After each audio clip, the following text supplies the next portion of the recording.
Hello student, आज physics class में प्रकाश के अपवर्तन और परावर्तन के आंकिक प्रश्न को हल करेंगे। इसमें पहला आंकिक प्रश्न है, एक अवतल दर्पण की वक्रता त्रिज्या 20 सेंटीमीटर है। कोई वस्तु अवतल दर्पण से 15 सेंटीमीटर की दूरी पर रखी है।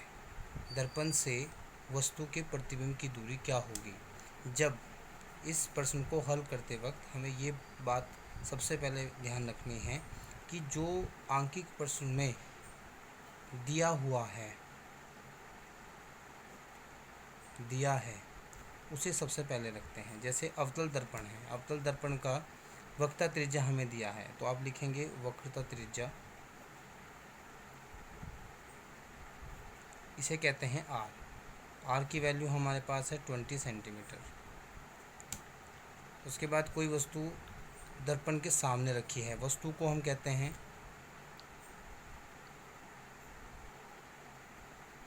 वस्तु की दूरी, इसे कहते हैं u। ये है हमारी 15 सेंटीमीटर।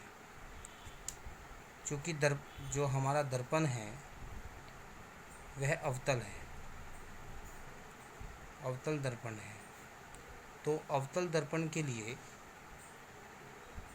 u की वैल्यू माइनस, और इसके बाद हमें दर्पण के लिए वस्तु के लिए दर्पण की दूरी निकालनी, प्रतिबिंब की दूरी निकालनी है। तो इसके लिए हमें क्या करना पड़ेगा? प्रतिबिंब की दूरी, उसे कहते हैं v। v हमें निकालनी है, ज्ञात करनी है। तो सर्वप्रथम हम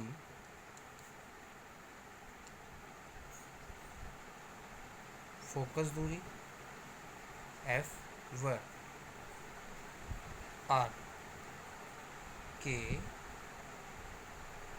संबंध से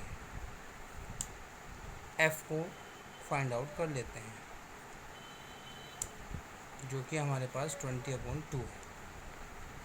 तो अवतल के लिए त्रिज्या भी हमारी माइनस की होती है, इसलिए ये भी माइनस, इससे से कैंसिल करेंगे तो हमारे पास 10 सेंटीमीटर माइनस में f आ जाएगा।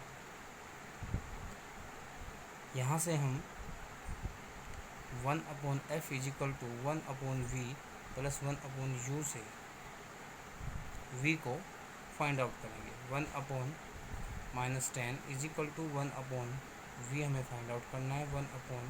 1/ के 15 सेंटीमीटर रखेंगे।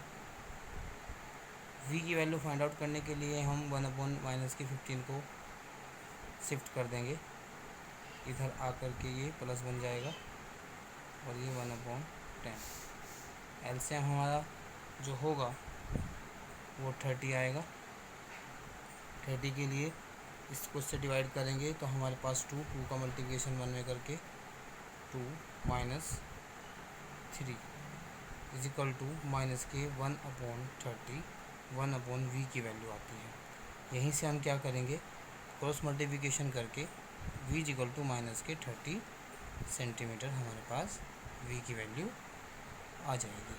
इसी प्रकार प्रश्न में पूछा गया था दर्पण से वस्तु के प्रतिबिंब की दूरी। तो वस्तु के प्रतिबिंब की दूरी हमारी कितनी है? v = के 30 सेंटीमीटर। तो यहाँ पर जो दर्पण के सामने जो दूरी आई है वो 30 सेंटीमीटर है। तो यह हमारा प्रश्न एक हल हो गया।